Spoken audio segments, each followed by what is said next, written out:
Our health lead, this next story is one that is very personal to me and my family, and perhaps to any of you who have gone through anything similar. In November 2021, my then 14-year-old daughter, Alice Paul Tapper, nearly died because she was misdiagnosed. Alice's stomach was hurting. We took her to the emergency room. She told the doctors how much pain she was in. But the doctors insisted that she had a viral infection and seemed to downplay how important it was. It was not true. She did not have a viral infection. And Alice kept getting worse. She was in a lot of pain. Her skin started to turn green. It was frankly terrifying. Now, it turned out, ultimately, Alice had a perforated appendix, and it was leaking poisonous fluid into her body. Alice began getting sepsis. Her body started shutting down, what's called hypovolemic shock.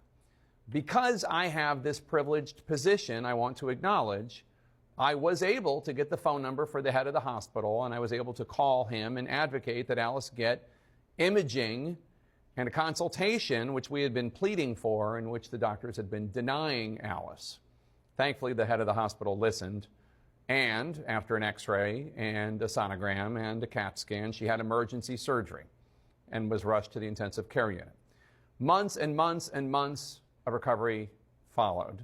Alice did recover, though, after she got the actual care that she needed.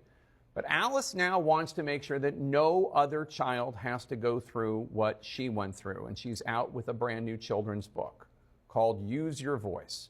It's about the importance of kids advocating for themselves when adults, doctors, authorities refuse to listen to them, especially in the hospital.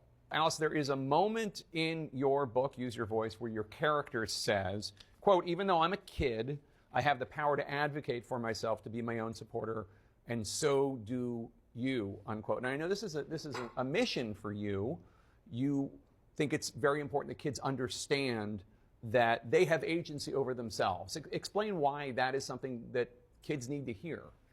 It's really important for kids to know to use their voice and to speak up, especially when adults don't listen. Because when you're a kid, you're not really given much of a voice. You listen to authority figures and your parents. And when you're put in a really tough situation, like being in the hospital, you have to know how to stick up for yourself.